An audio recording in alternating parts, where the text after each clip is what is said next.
বন্ধুরা, ঝুম্পা অফিসিয়াল চ্যানেলে আপনাদের স্বাগত। আজ আমি ফুলকপির একটি রেসিপি নিয়ে হাজির হলাম। প্রথমে আমি ফুলকপিটা অল্প জলে লবণ দিয়ে ভাপিয়ে নেব। এরপর লবণ হলুদ দিয়ে ফুলকপিটা লাল লাল করে ভেজে নেব। ডুমো করে কেটে রাখা আলুগুলোও লবণ হলুদ দিয়ে ভেজে নেব।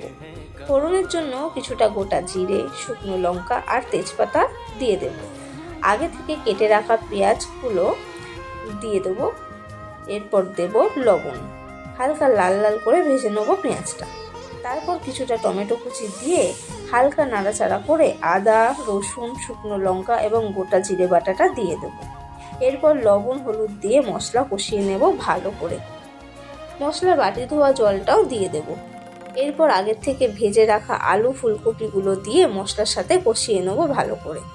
তারপর পরিমাণ মতো জল দিয়ে ভালোভাবে সিদ্ধ করে নিতে তৈরি আমাদের ফুলকপির এই রেসিপিটি।